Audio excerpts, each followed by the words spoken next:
and welcome to the latest Farm Files episode of our farmer and rancher driven podcast, FP Next, powered by John Deere. I'm one of your co hosts, Sarah McNaughton, and I'm here with Kurt Arns. Hi, Sarah. Yes, we're powered by John Deere, so for all of your equipment and technology needs, see your local Deere dealer. You know, Sarah, summer has come along with a vengeance. We want to offer our thoughts and prayers to those who have been battling floods. I know I talked just a couple days ago with our buddy Kevin Schultz, editor of The Farmer in Minnesota, and our resident hog guy about how his place fared through the heavy precipitation. And Kevin said that their house was okay, but they had plenty of water in their basement to deal with. So that's not good. Others have lost their farms, their cattle, their homes. It's been just really tragic to see some of the video footage around our neck of the woods with floodwaters ravaging a lot of parts of South Dakota, Iowa, Minnesota, parts of Nebraska on south. So we're, you know, our hearts go out to those folks. Yeah, I know. I made sure I texted Kevin. I saw a TikTok actually of that dam breaking that was actually less Mhm. than 30 miles from his house because of all the floodwaters. And it's such a horrible situation for those who've been affected. I don't think anyone would have guessed what the spring weather and into summer weather would have held for farmers at the beginning of the year. I haven't been on the road too terribly much, but that when I have been, I've seen crops flooded in fields with overland flooding. Because, of course, in North Dakota here, everything's super flat for the most part. So there's overland flooding, and then the ditches are full of water in some places. Yeah, it seems, when we're in drought, we don't have to worry about any of this stuff, right? But when we have a wetter year where we have some storms come through, there's just going to be, all or nothing. And just typical to Nebraska, to the Cornhusker state, our Nebraska governor last week issued a state of emergency in the Panhandle to help folks there deal with a raging wildfire that was burning, I guess, around 10,000 acres. And then just a day or so later, he issued another state of emergency, but this time it was to help combat the floods in the eastern part of the state. So it's just like Nebraska to have, two weather extremes in the same week, but just on opposite sides of the state. Absolutely. And I know we're definitely sending prayers to all the affected farmers and ranchers who are trying to work through all of these extreme weather issues they're experiencing. I hope we've seen the worst of it and that we'll have smooth sailing for the rest of the year. And hopefully, those of us in the Northland will get another mild winter this year. That's right. And in this point in the growing season, a lot of the money is out there in the field. We've already spent it. And so we sure, hope the crop gets protected on through, the rest of the growing season. Well, we could talk weather all day, but today we want to talk a little bit about something a lot more fun. I think it's getting to be county fair season in all of our states. And so we really love our county fairs. Gosh, I know I love a good county fair. Most of the ones I make it to lately are because there's a rodeo held at the same time. So whether we're waiting for like the rodeo slack to finish or we're hanging out after the performance, maybe at the beer gardens, we always take a walk through the fairways, and I make sure to never miss walking through the 4-H or FFA exhibits. I can't remember times I haven't been at the county fair at some point during the summer, from growing up in 4-H and showing chickens and pigs and horses to then being a county agent, and suddenly I was in charge of planning that county fair for our 4-Hers. And then now I'm pretty happy being a guest judge for some 4-H projects and just attending. And then, Kurt, I was reading that there are over 3,000, maybe 3,030 fairs in the US.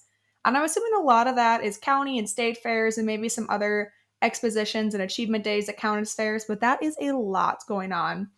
Here in Mhm. North Dakota, we have around 50 county fairs and achievement days, and South Dakota has about 60. And those start in June and continue on through the summer. And the last one I know of is actually held in September up here in North Dakota. So there's a lot of options for people to choose from. How about Nebraska? Yeah, I think we have 93 counties in Nebraska, and I think we have 92 county fairs. A few of the counties have combined their county fairs, but one county I know, Frontier, down in the southwest portion of the state, actually has two county fairs and in two different locations. So that keeps those extension folks, as you well know, hopping around Frontier County for sure. Plus, there's a lot of, those combined county fairs that the same extension folks work that fair, but it includes a lot of counties. And so the county fairs here start just after the 1st of July, and they run just like you into September, a couple of weeks even after our state fair in Grand Island. So it's a long season. I think I've been to about 20 county fairs. So maybe my goal should be to attend every one at some point. It would take a little coordination, but we just ran a list of our county fair dates and locations in our July print issue of Nebraska Farmer. So that would help me if I wanted to plan to hit a bunch of them this summer all at once. I think that'll definitely take a lot of coordination because I'm sure, kind of like up here, a lot of your fairs are running at the same time. But of the ones you've made it to so far, which one is your favorite? Well, I mean, I'm very biased, so that's kind of an easy answer for me. And it's our own Knox County Fair in August in Bloomfield, Nebraska. That's the one I grew up exhibiting at when I was in 4-H and FFA. It's the same fair that our kids have been exhibiting at for years. But they also have bull riding, great grandstand entertainment. I mean, back in the 70s when I was young, it was Tom T. Hall and the Kendalls. And Sarah, you're way too young to remember those guys, but they were big names in country music back then. And actually, Tom T. Hall had a song called "I Like Beer," if you've ever heard that one. So that was kind of a mainstay for him. And then in more recent years, Sawyer Brown, Jared Neiman, Craig Morgan, and on and on. So great shows. Everyone brings their lawn chairs, and you can put your lawn chair out in front of the grandstand in the morning. And when you show up for the concert at night, no one would have moved it. So that's just the way it is.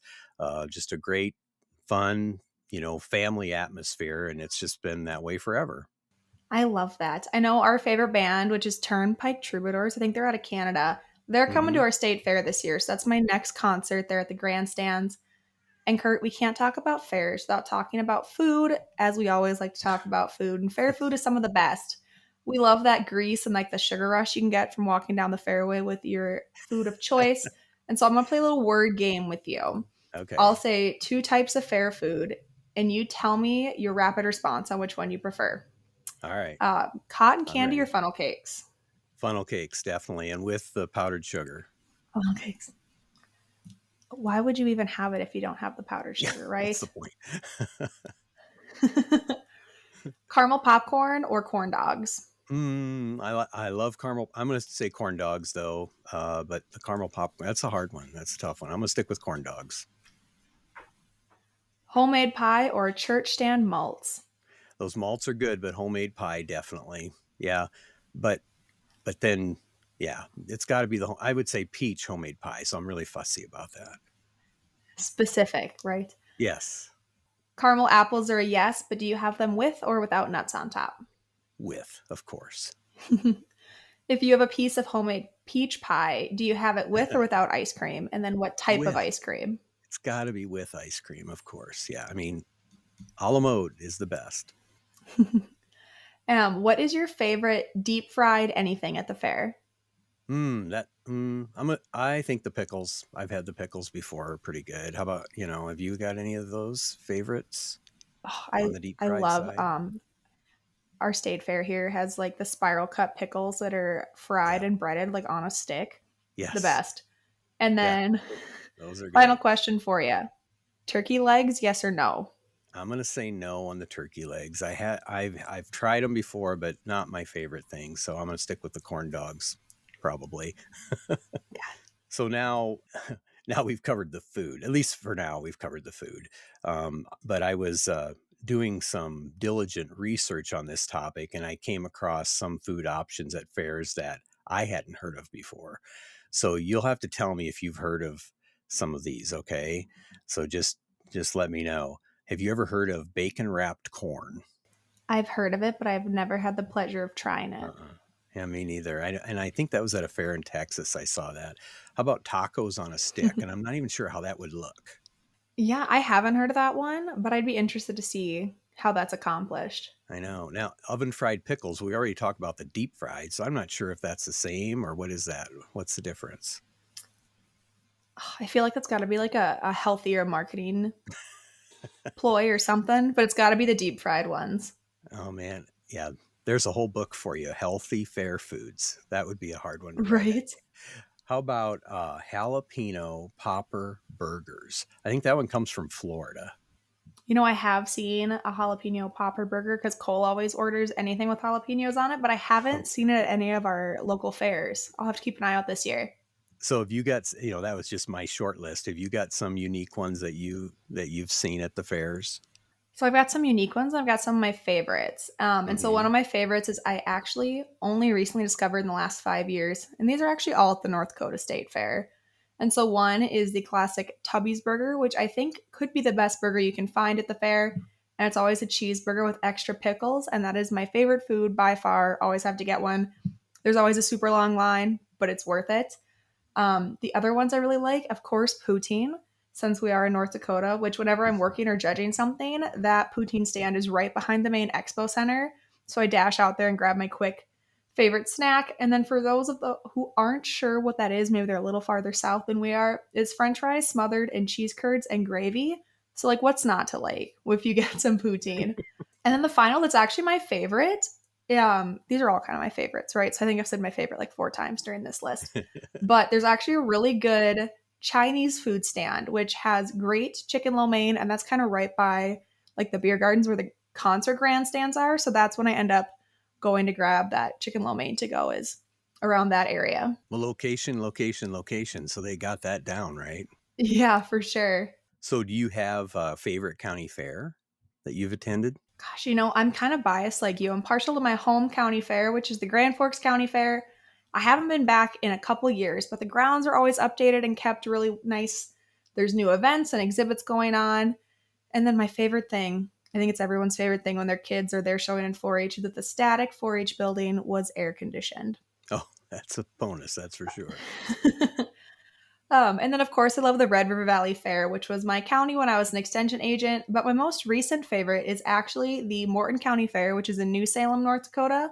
That fair always has a great rodeo that goes on at the same time, and the livestock shows are always the same time as the rodeo slack. So I can kind of watch some team roping, wander on over to watch the livestock shows. And then a fun fact of that fair is the fairgrounds are in the shadow of Salem Sioux, which is the giant fiberglass Holstein cow sculpture that was built in 1974. It's kind of a fixture here in North Dakota. I think I've read about that. I've probably seen some pictures of that. So that's pretty cool. Yeah. Yep.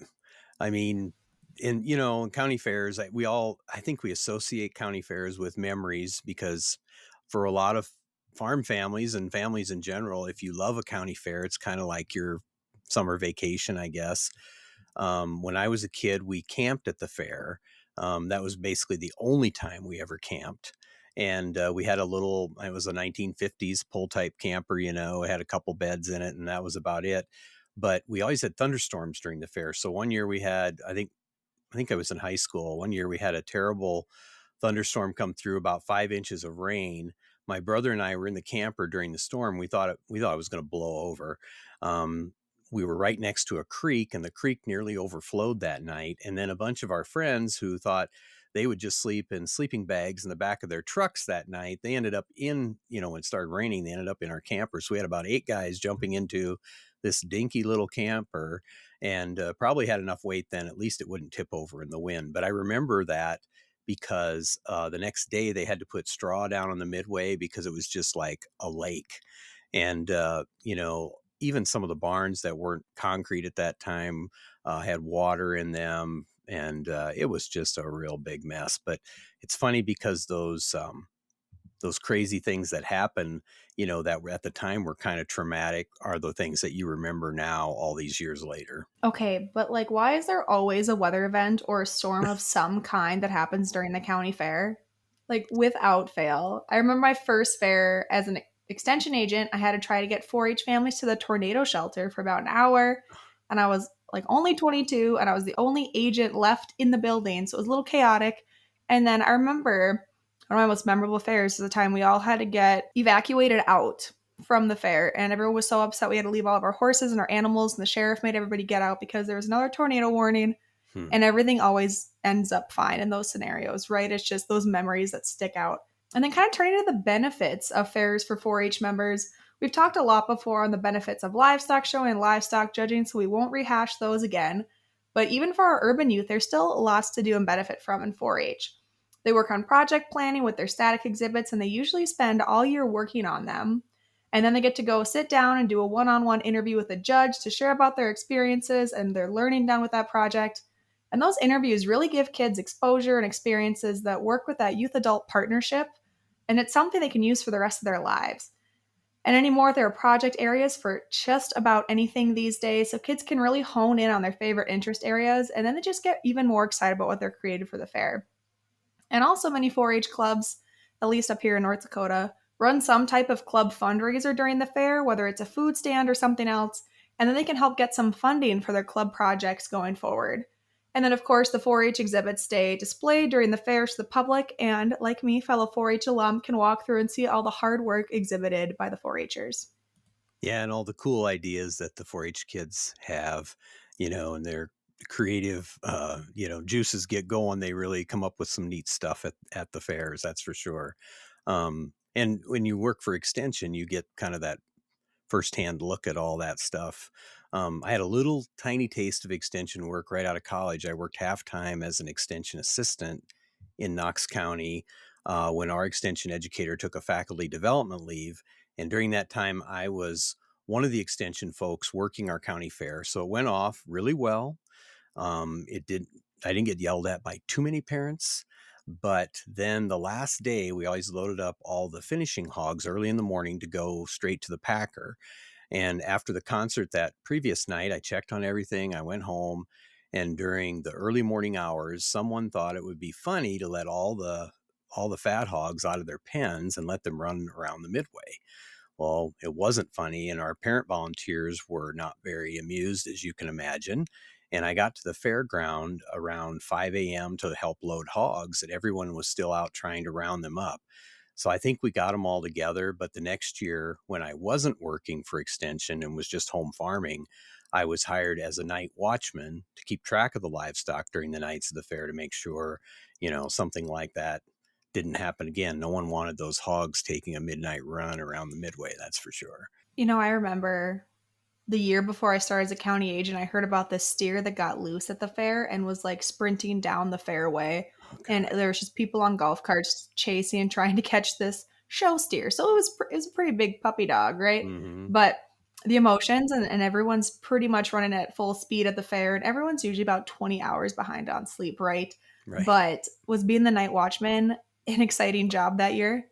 Um, no, it really wasn't. I did it for actually 3 years after that, and it was really pretty boring. But that's the way I was happy that it was boring. I did chase a few young sweethearts from the barns occasionally, and I ruined the fun of a few folks who had spent a little too much time at the beer tent and thought it would be fun to harass, the finished calves. But other than that, I was just tired. I think I went on duty at 9 p.m., got off at 5, so it was a long night for 4 nights of the fair. And then I tried to go home and farm, cut hay and different things like that and do chores. But I think it's your turn to answer a few more fair related questions. So I was doing a little more research, found some facts about fairs in the US. So maybe I could quiz you about some of these to test your county fair knowledge. Oh, I mean, at least you had the food choices and like you Yeah, did that was the easy research the one. questions ahead of time, but I'll do my best. All right, we'll give it a try. Okay. So I've got to get my notes here for the answers. So, what is considered the largest county fair in the U.S.? Okay, so I feel like it has to be something down in Texas since everything's bigger in Texas, right? And that is exactly what I would have thought too. But it's actually considered the San Diego County Fair in California is considered the largest county fair in the U.S. And they have over 1 million people in attendance. So, Oh my I think gosh. our state fair in Nebraska, our annual attendance over 10 days of the fair is around 320,000. So that's nothing compared to the San Oh Diego County gosh. Fair. So that's considered the largest. So what would be the oldest county fair in the country? Now you may not know the name, but just guess a state. Okay, so I have no real reason as to why this is my guess, especially since the last one was California. But is it California like again? Maybe? No, it would be Pennsylvania, and it's the York Fair in York, Pennsylvania, and it started in 1765. So, yeah, Oh a my couple years gosh. before, a few years before independence. So that's a really old fair. Yeah. Yeah. So okay, this is kind of the easier one. What county fair has been mentioned by one of our previous guests from hint, hint, Iowa as the greatest county fair in the nation? And I think this fair has an annual attendance of around 320,000 or more. So it's about like Nebraska State Fair. It covers 35 square blocks of space, has over 80 rides and attractions. I've never been to this fair when the fair was running, but I've been past the fairgrounds before. Do you know which fair I'm talking about? So I'm going to throw out the only county I can name in Iowa. Sorry to our Iowa listeners, my geography is not that great. Is it the Clay County Fair? Bingo. Yes, that is absolutely correct in Spencer, Bingo. Iowa. Yeah, you are right. Third time's the charm, I'm guessing, right? Nope, that was absolutely it. Yep. And as we were talking, I think fairs are really important, and you mentioned this for urban folks too. I know there are those who have this crazy idea that fair livestock are abused somehow, and I think, and this is from personal experience, I think these critters are among the most pampered animals on earth, and they receive the best feed, best shelter, best care, lots of attention from youth exhibitors. At least that's been my experience. And don't you think, I mean, I think it's crucial for animal agriculture to offer urban visitors to the fair a glimpse of livestock up close and to learn how well our 4-H and FFA kids take care of their animals and why it's important for them to learn how to care for that livestock.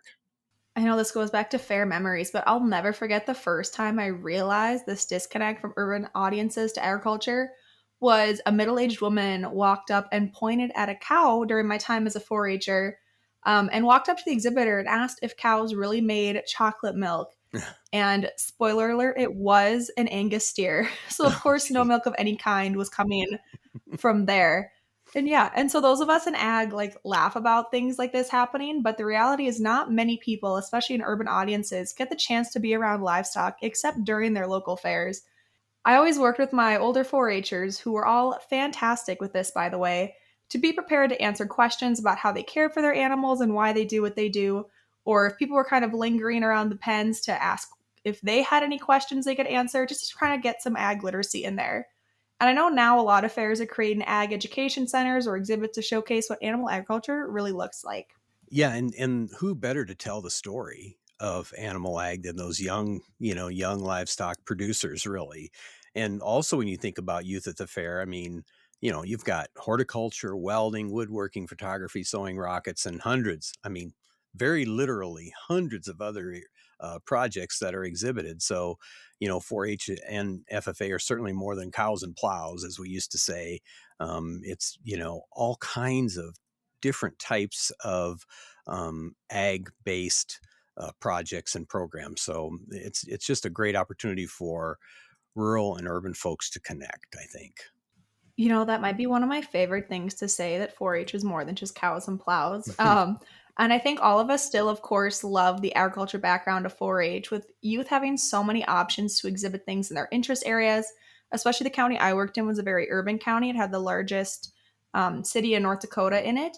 And a lot of those kids didn't come from a farm and they couldn't just have a show steer in their backyard. And so having those experiences brings a lot of benefits. And now I'm going to talk about some research, and we call this experiential learning, where youth are able to participate in hands on, real life experience through projects, activities, and events like the fair. And these hands on approach is proven by numerous research studies to grow life skills like confidence, independence, resilience, and compassion through different stages. And it's developed through experiences, not just kind of telling kids what to do through instruction. And so then youth are able to take those learning experiences to better themselves and their communities.